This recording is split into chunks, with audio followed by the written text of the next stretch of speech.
Olá pessoal, como estão? Tudo bem? Guilherme aqui. Continuando então a nossa série de leitura comentada do nosso lar. Nos últimos capítulos ele tomou um tempo para deixar bem, fazer boas descrições de como funciona, né? De como funciona lá, como é a separação dos ministérios, né? E até um pouco histórico, uma luta pela alimentação do lado de lá, né? De ter uma alimentação mais leve, mais limpa, né? Não ainda apegada a, aos vícios terrenos de carne, de comida e bebida excessiva e pesada, né? Vamos dizer assim. Bom, vamos ver como é que vai continuar os próximos capítulos, se ele já saiu do hospital, repetindo mais uma vez, vamos ver se ele vai começar a trabalhar, como que segue a obra. Capítulo 10, No Bosque das Águas. Dado meu interesse crescente pelos processos de alimentação, Lísias convidou. Vamos ao grande reservatório da colônia.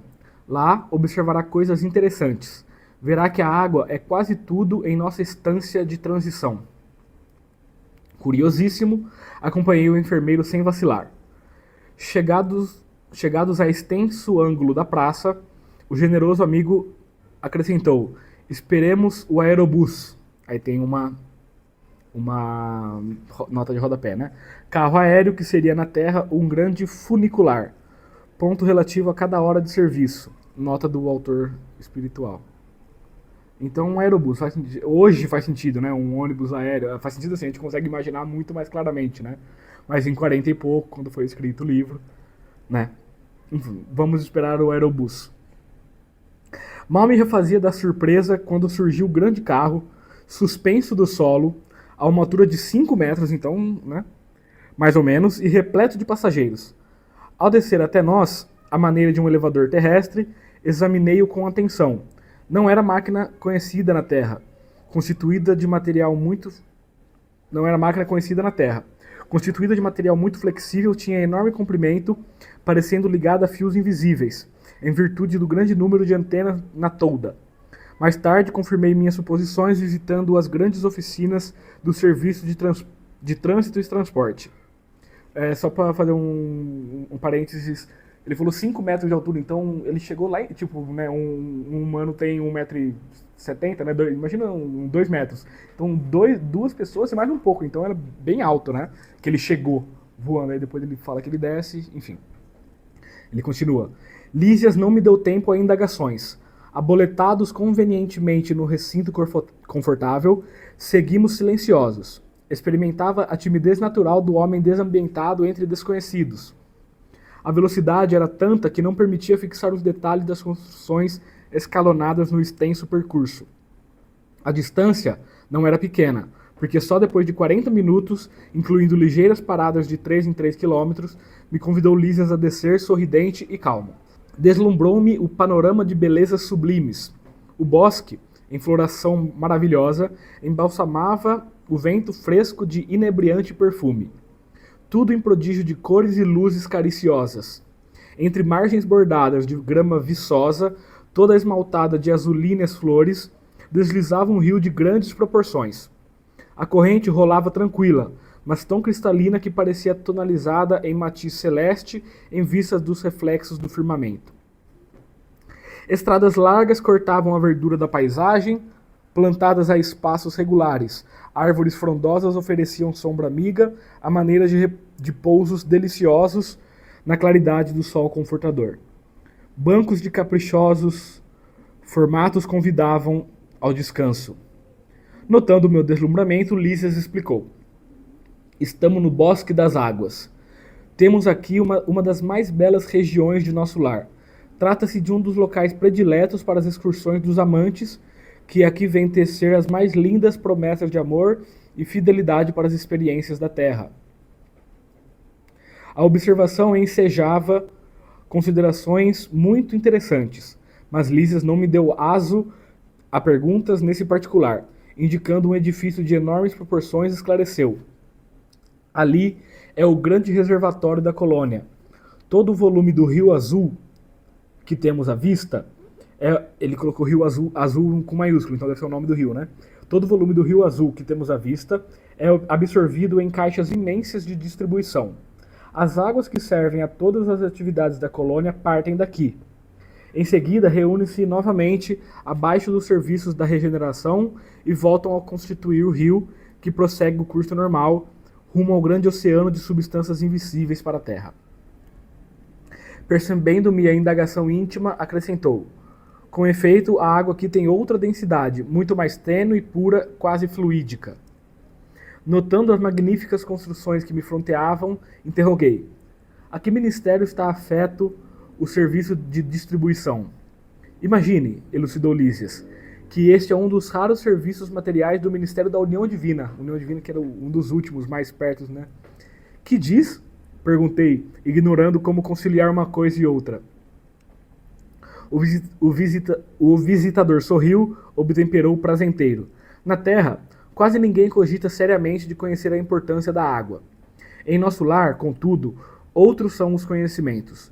Nos círculos religiosos do planeta, ensinam que o Senhor criou as águas. Ora, é lógico que todo serviço criado precisa de energia e braços para ser convenientemente mantido.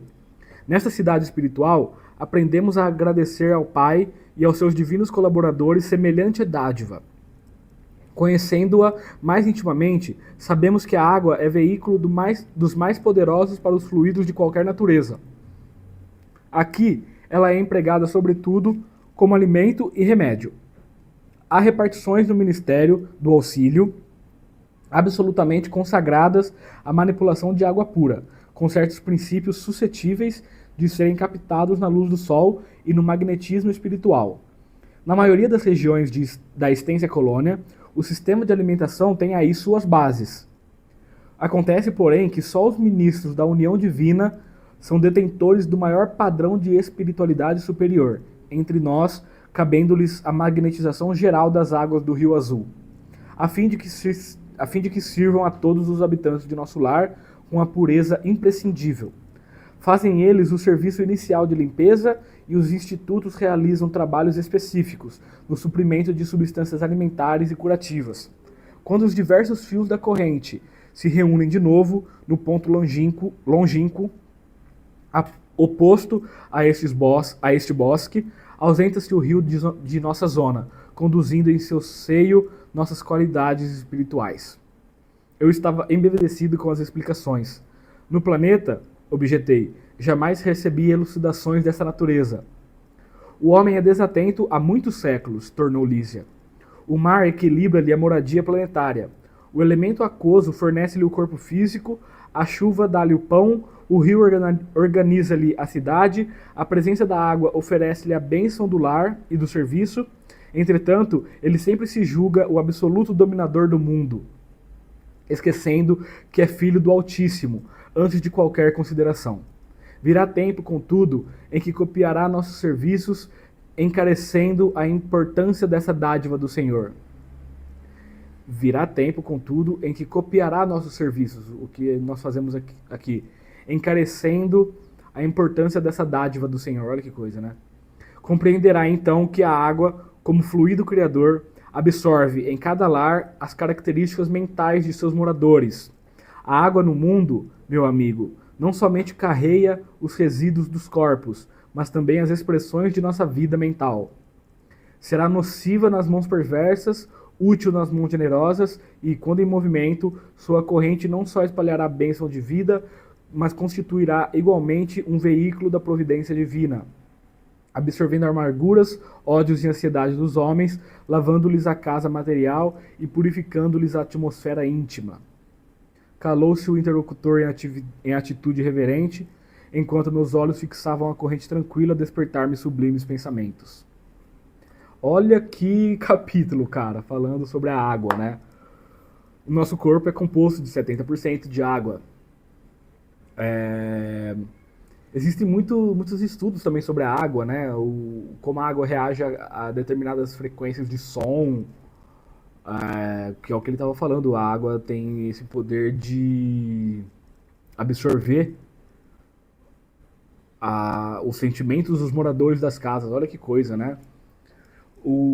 Mas só que o homem, ele falando, né? O homem se acha dominante de tudo, né? Eu tive essa conversa, eu tive essa visão, esse pensamento numa viagem que eu fiz, que eu já comentei nos capítulos anteriores, pra Serra da Canastra. Teve uma hora que eu tava nadando ali em uma cachoeira, e aí, e aí eu fui sozinho numa parte da cachoeira, assim, tipo uma parte tranquila, assim, da água, né? Mas só que eu fui numa parte que tava meio afastado, assim, e aí alguém tinha feito aquelas torres de pedrinha, assim, parecia um altarzinho, assim, né? E eu fui ali sozinho, não tinha ninguém por perto, não tinha ninguém na água, acho que inclusive. Tava todo mundo na areia ali, na terra, né?